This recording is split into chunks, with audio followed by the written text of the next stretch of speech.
This lesson is a review of how to solve one-step equations.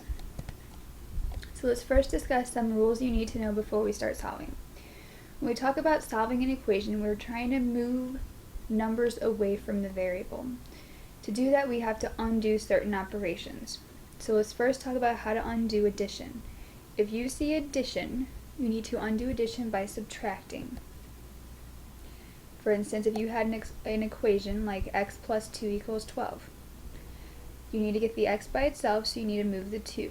To move that 2, you would subtract 2 to both sides. Make sure you remember to keep your equation balanced whenever you go to move your number away from the variable.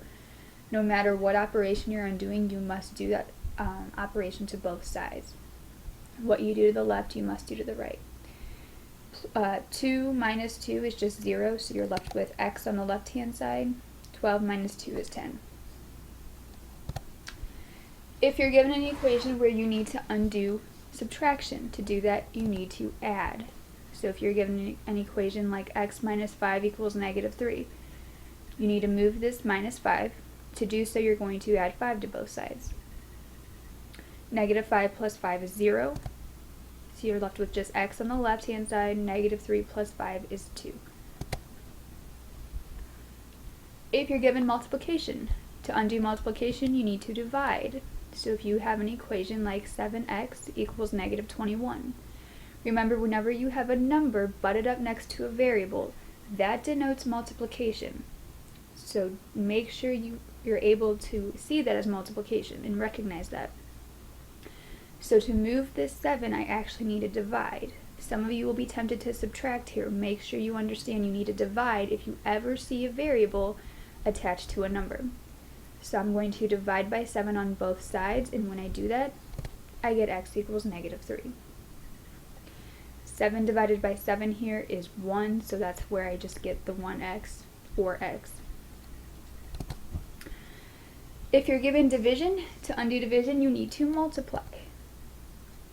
So if you were given x divided by 2 equals 4, notice you're dividing by 2. Anytime a number is over something, that denotes division. So we're dividing by 2, so to move that 2, we need to multiply.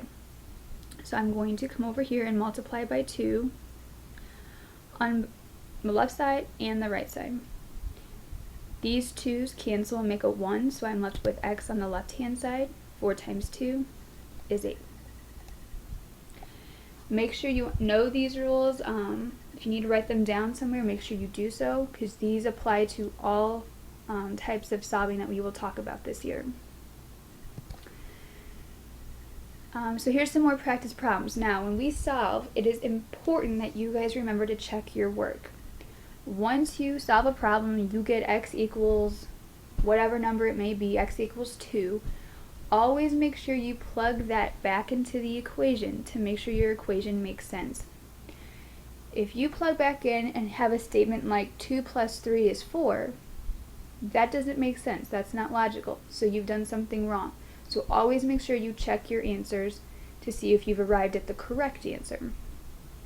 So our first problem here, we have x minus 13 equals a negative 54. I need to get the x by itself, so I need to move this minus 13. If you need to, look back at the previous slide. To undo subtraction, we must perform addition. So I'm going to add 13 to the left-hand side and the right-hand side. Remember to keep your equation balanced. Negative 13 plus 13 is just 0, so I'm left with x on the left-hand side. Negative 54 plus 13 is a negative 41. Now before I circle that, box it in, call it my answer, I am going to plug negative 41 back in for x to make sure my answer makes sense. So when I plug negative 41 back in here, I get negative 41 minus 13. If that does equal negative 54, like it's supposed to, we're correct, which it does. So that is the correct answer. Box it in, you're done. If you would have gotten something like negative 41 minus 13 equals negative 44, that would not have been the correct answer. So you need to see what you've done wrong in your solving process. Next problem. Negative 16x equals 128. Now, a lot of you are going to be tempted here to add this 16 over. Don't do that. Remember what I said, whenever you have a number attached to a variable, that denotes multiplication. So really what this is saying here is negative 16 times x. So when we go to move this negative 16, we have to figure out how to undo the multiplication because it's being multiplied to the variable. So to undo multiplication, we must divide. So I'm going to divide by negative 16 on both sides of my equal sign.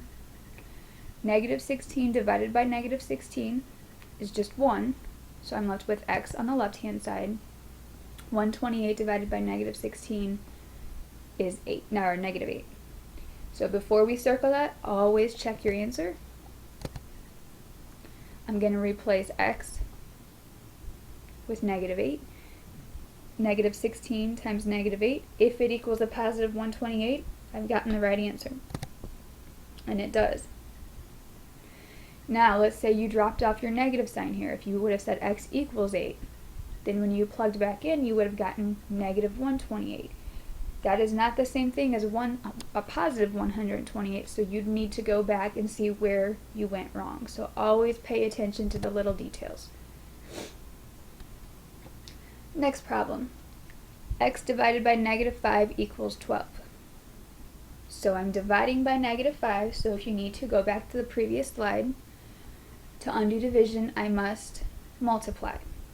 So I'm going to multiply by this negative 5 on both sides of the equal sign. Negative 5 divided by negative 5 is just 1, so I'm left with x on the left-hand side.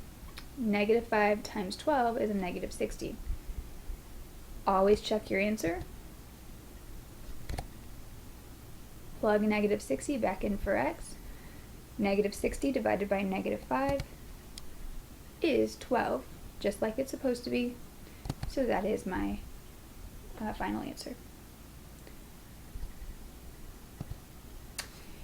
Here are several for you to practice on your own. Make sure you check your answers. I have all the correct answers posted here, but still make sure that you understand how you're supposed to be getting those.